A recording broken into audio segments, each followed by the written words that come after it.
Hello दोस्तों, नमस्ते। कैसे हैं आप सभी लोग। उम्मीद है आप सभी लोग अच्छे होंगे, स्वस्थ होंगे और मस्त होंगे और आप सभी लोगों की तैयारी भी खूब अच्छी चल रही होगी।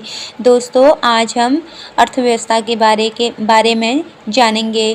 तो दोस्तों, शुरू करते हैं। भारतीय अर्थव्यवस्था मानव समाज में उत्पादन, उपभोग तथा वितरण के विभिन्न पहलुओं का अध्ययन ही अर्थशास्त्र कहलाता है। यानी कि जो उत्पादन किया जाता है, फिर उत्पादन के बाद जो उपभोग किया जाता है, उपभोग तथा जो उसका वितरण किया जाता है, तो उसे ही उसके विभिन्न वितरण के विभिन्न पहलू जो होते हैं, उसके अध्ययन को अर्थशास्त्र कहते हैं। भारत की अर्थव्यवस्था मिश्रित अर्थव्यवस्था है।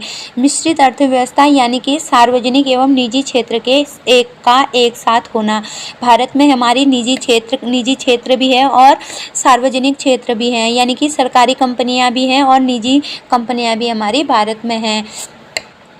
तो आगे देखते हैं। आर्थिक दृष्टि से भारत कैसा देश है? एक विकासशील देश है।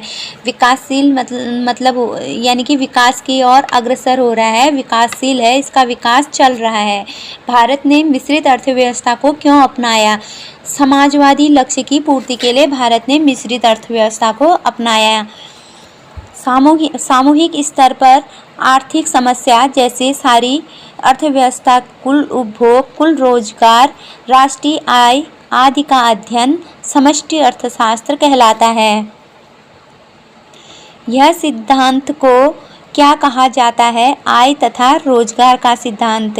केवल एक आर्थिक इकाई आर्थिक क्रियाओं का अध्ययन क्या कहलाता है? व्यष्टि अर्थशास्त्र कहलाता है।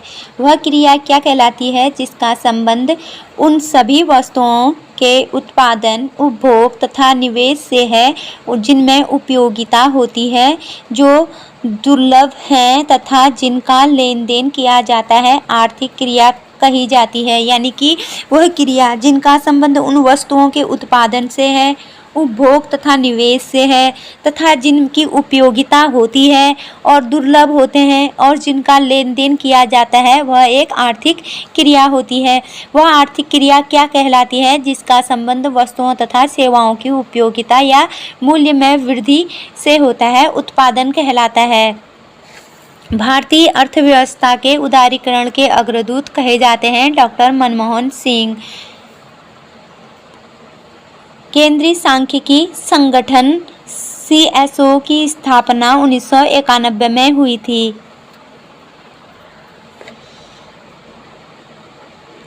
वह आर्थिक क्रिया क्या कहलाती है जिसका संबंध व्यक्तिगत तथा सामूहिक आवश्यकताओं के प्रत्यक्ष संतुष्टि के लिए वस्तुओं तथा सेवाओं की उपयोगिता के उपभोग से है, उपभोग कहलाती है।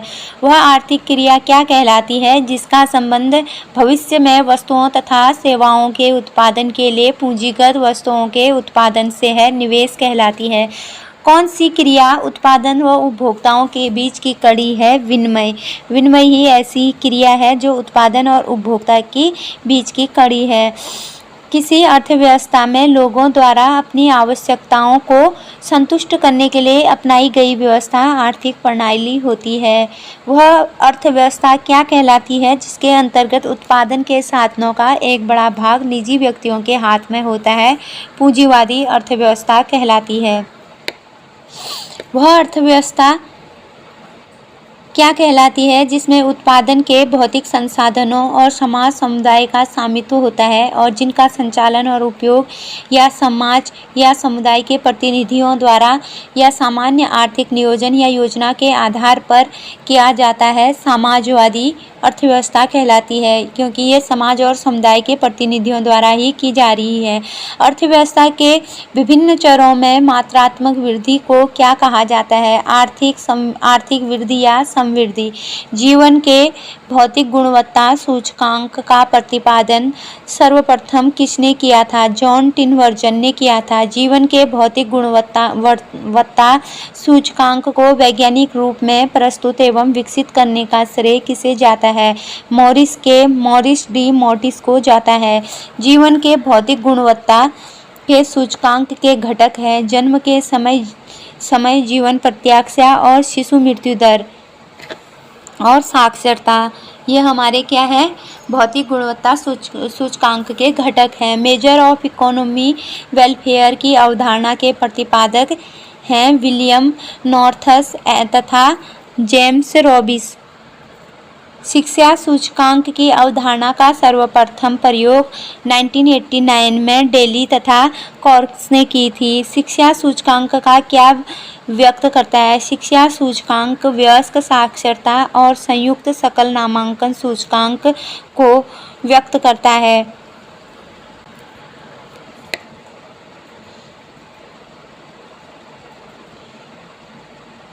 किसी भी देश में जन्म के समय लोगों की सापेक्ष जीवन प्रत्याशा की उपलब्धि की माप क्या कहलाती है? जीवन प्रत्याशा सूचकांक कहलाती है। अधिकतम जीवन प्रत्याशा तथा न्यूनतम जीवन प्रत्याशा क्रमशः कितने वर्षों की मानी जाती है? 85 और 25 वर्षों की। मानव विकास सूचकांक का मान 0 से 1 के मध्य है। हरित लेखांकन को अन्य किस नाम से जाना जाता है? पर्यावरणीय लेखांकन के नाम से जाना जाता है।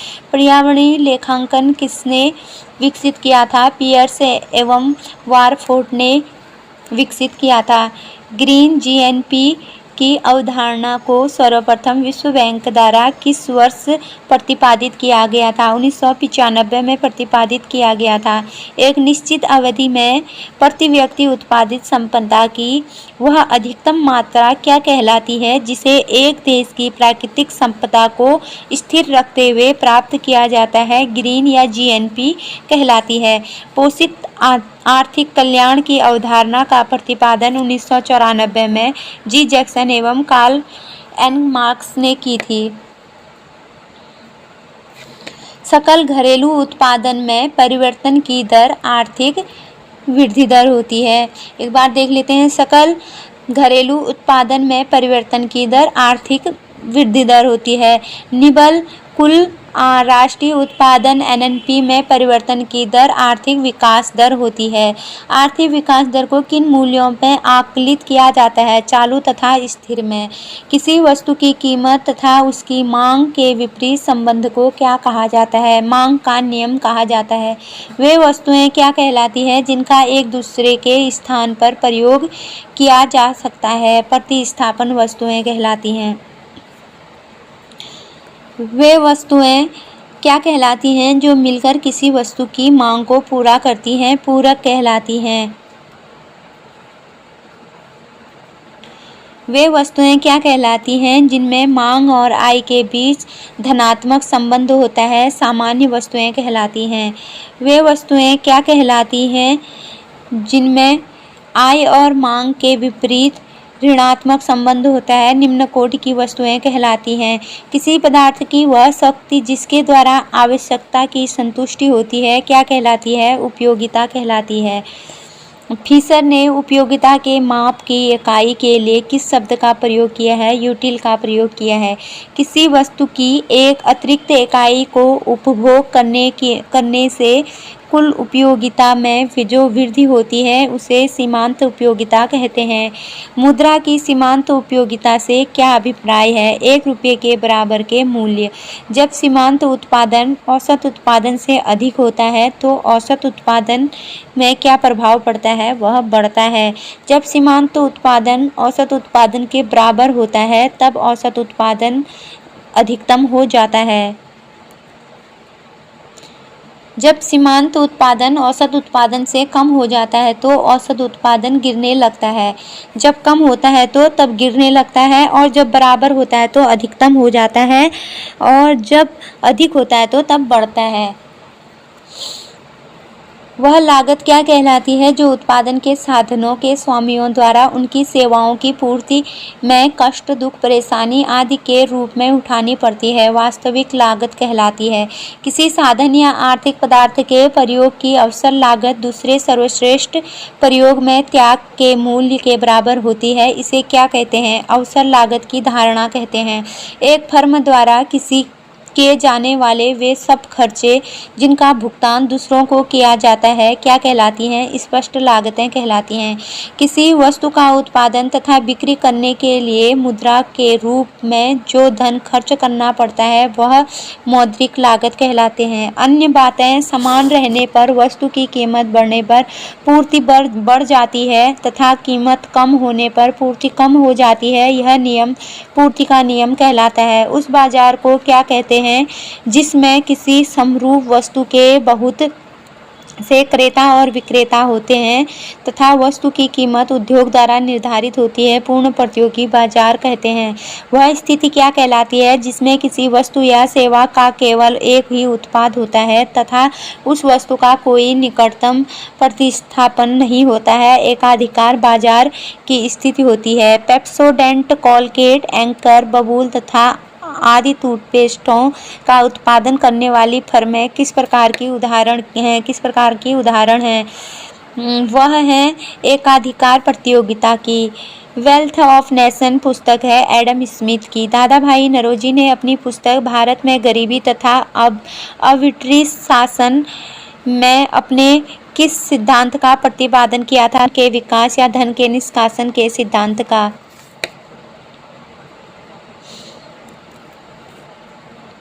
मानव विकास सूचकांक की अवधारणा के प्रतिपादक हैं पाकिस्तानी अर्थशास्त्री महमूद उल हक। महमूद उल हक के सहयोगी A.K. सेन और सिंगर हंस हैं। मानव विकास सूचकांक की अवधारणा का प्रतिपादन 1990 में किया गया था। मानव विकास सूचकांक में कौन कौन से सूचकांक शामिल हैं? जीवन प्रत्याशा सूचकांक, शिक्षा सूचकांक तथा सकल घरेलू उत्पाद सूचकांक। किसी भी देश में जन्म के समय लोगों की सापेक्ष जीवन प्रत्याशा की उपलब्धि की माप कौन सा सूचकांक करता है? जीवन प्रत्याशा सूचकांक करता है। आर्थिक समृद्धि दर क्या है? सकल घरेलू उत्पाद या GDP में परिवर्तन की दर। आर्थिक विकास दर क्या है? निबल राष्ट्रीय उत्पाद या NNP में परिवर्तन की दर। भारतीय अर्थव्यवस्था के प्राथमिक क्षेत्र में क्या शामिल है? कृषि तथा पशुपालन, वन उद्योग, लट्ठे बनाना, मछली पालन, खनन और उत्खनन, ये क्या है हमारे प्राथमिक क्षेत्र में आते हैं। फिर से देख लेते हैं एक बार प्राथमिक क्षेत्र में क्या आते हैं। कृषि तथा पशुपालन आते हैं, वन उद्योग आते हैं, लट्ठे बनाना आते हैं, मछली पालन आता है, खनन और उत्खनन, ये हमारे प्राथमिक उद्योग हैं। अब द्वितीयक क्षेत्र हमारे क्या हैं? प्राथमिक क्षेत्र तो वो हो गए। अब द्वितीयक क्षेत्र हमारे उद्योग, पंजीकृत निर्माण, गैर पंजीकृत निर्माण, निर्माण कार्य, बिजली, गैस, जलपूर्ति आदि आते हैं। भारतीय अर्थव्यवस्था के तृतीयक क्षेत्र में क्या शामिल है? परिवहन, संचार, व्यापार, होटल, जलपान, बैंक, बीमा, स्थावर संपदा, आवास गृहों का स्वामित्व, व्यावसायिक सेवाएं, सार्वजनिक सेवाएं या अन्य सेवाएं, यानी कि जो भी सेवा क्षेत्र हैं वो सब तृतीयक क्षेत्र में आते हैं। और औद्योगिक क्षेत्र प्रथम क्षेत्र में आते हैं और उत्पादक क्षेत्र प्रथम में आते हैं, औद्योगिक द्वितीय में आते हैं और सेवा क्षेत्र तृतीयक में आते हैं। अब आगे बढ़ते हैं। 1950-51 और 1990-91 के बीच भारतीय अर्थव्यवस्था की वृद्धि दर 4.1% थी। 1991-92 और 2011-12 के बीच 6.9 रही। एक वित्तीय वर्ष में देश की सीमा के अंदर उत्पादित समस्त अंतिम वस्तुएं तथा सेवाओं का कुल मौद्रिक मूल्य सकल घरेलू उत्पादन कहलाता है। सकल घरेलू उत्पादन में से विदेशियों द्वारा अर्जित धनराशि घटाकर विदेशों में भारतीयों द्वारा अर्जित धनराशि को जोड़ देना क्या कहलाता है? सकल राष्ट्रीय उत्पाद कहलाता है।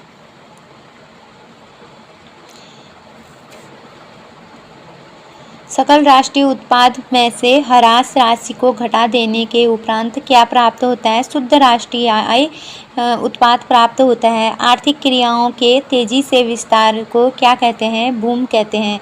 मंदी के विपरीत या मंदी की विपरीत स्थिति बूम कहलाती है। मंदी या आर्थिक क्रियाओं के तेजी से विस्तार या मंदी की विपरीत स्थिति बूम कहलाती है।